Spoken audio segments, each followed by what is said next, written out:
Good morning and welcome to another episode of Metal Sanctuary. And with me I have this special guest, Daisy, my girlfriend's dog, and she's on here because she agrees with everything I say. Anyway, it's been a few days since I've been able to do a video. My voice was going out for a while, so sorry for the delay for any of you that actually care about that. Today we're doing the top 10 metal lyricists. This doesn't necessarily mean the vocalists who write the songs, but there's a couple on this list who aren't singers. As with any top 10 list, I'm going to have some honorable mentions. And honorable mention number one, I'm going to give to Blackie Lawless of Wasp. More specifically for his later records that they put out, getting more religious and Revelation style themed. Number two, I would probably go with Kurt Weinstein of Crowbar, Down, Kingdom of Sorrow. I think he really attacks the real personal struggles very well. He's also a Christian as well. I've had a small conversation with him on Facebook, and songs like "In the Arms of God." It's just he's a very emotional songwriter. Doesn't just go into these like raw type stuff. I mean, he's really dealing with like the human struggle element of things. And the other honorable mention I have would be Warrell Dane of Sanctuary and Nevermore. Very Iron Maiden-esque, sometimes conceptual, not all the times though. He's also a really good singer as well too, so that that helps with him. All right, going into the top 10, at number 10, Bruce Dickinson. This isn't mostly for what he did with Iron Maiden, because he didn't really do a lot of the songwriting lyrically for Iron Maiden. This is more based on his solo career, albums like Tyranny of Souls, Accident of Birth, and my personal favorite, Chemical Wedding. I think he's just a very good storyteller. People really wouldn't maybe expect that with him because of being an Iron Maiden. You've got Steve Harris writing the majority of that stuff, but go look into his solo career. Very good lyric writer. At number 9, I gotta go with Peter Steele, Carnivore and Typo Negative. Kind of just like Kurt Weinstein, he very dark lyrics. Sometimes they're dark humor lyrics, and very just kind of like poetic almost in a sense. You've got that the real goth type vibe with his lyrics. Number 8, I go with Jeff Tate of Queensryche. Now this is basically up to what was that album after Mindcrime? I'm blanking.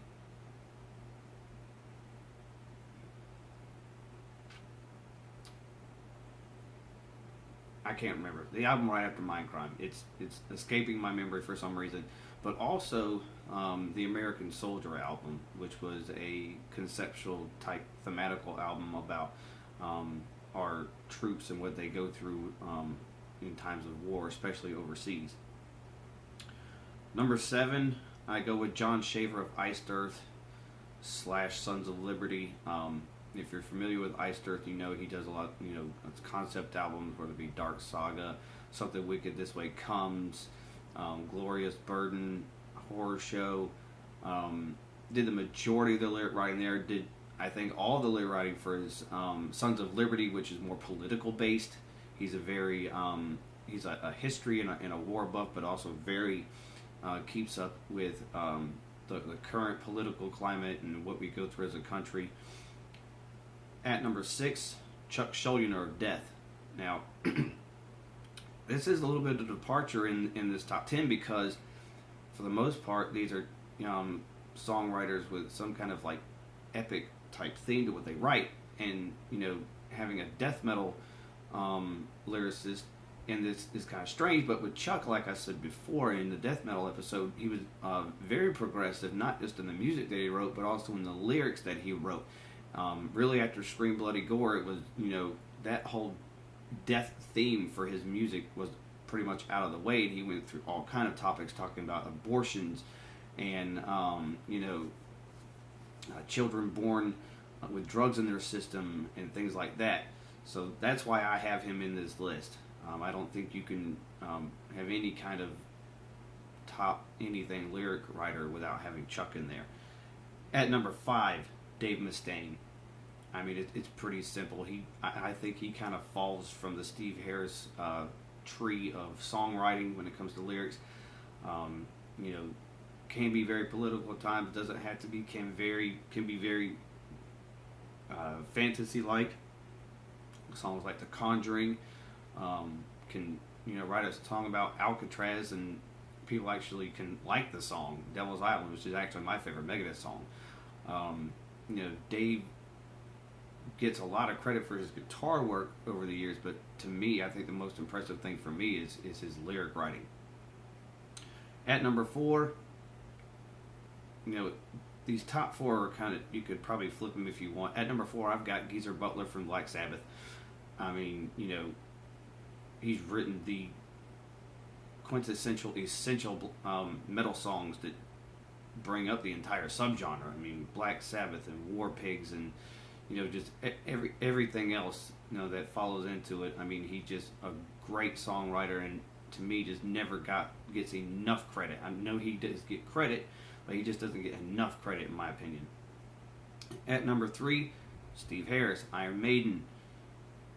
Really don't know if you can expand upon that, which wouldn't be any form of redundancy. I mean, it's Steve Harris, it's Iron Maiden. Period. Number 2, for me, I think the best storyteller in metal, King Diamond, Merciful Fate, and also his solo career. Whether it's albums like Them or Abigail or Conspiracy, The Graveyard, Puppet Master, Voodoo, the stuff he did with Merciful Fate, more individual songs, Satan's Fall, Come to the Sabbath, very kind of, I wouldn't say Shakespearean with the way he tells stories, because they're not necessarily mode, but you feel like it's kind of like if you read Shakespeare, you can visualize watching the play or watching a movie. And when you hear King Diamond, to me, you can do the same thing. Number 1, and I think probably the most influential lyric writer after Geezer Butler, Ronnie James Dio. The stuff he wrote with Rainbow, Stargazer, Man on the Silver Mountain, Kill the King, Terror Woman. I mean, the list just goes on and on. His stuff with Sabbath, Neon Nights, Children of the Sea, Heaven and Hell. His solo stuff, obviously, songs like Don't Talk to Strangers, Holy Diver, the list goes on, Last in Line. I mean, the perfect songwriter that really, I think a lot of subgenres kind of went with, especially power metal. The subgenres of like the dragons and the swords and the things of that nature all derives straight from especially his early days in Rainbow, in my opinion. Very sad that he and Peter Steele will no longer be able to give us more music in the future, but we will always have what they've given us. And it's just amazing what Ronnie James Dio, not just vocally, but his lyric writing was just, in my opinion, second to none. So there you go. There's my top 10. If you got your own, please post it. As always, like, subscribe, comment, tell your friends. Stay metal, and God bless.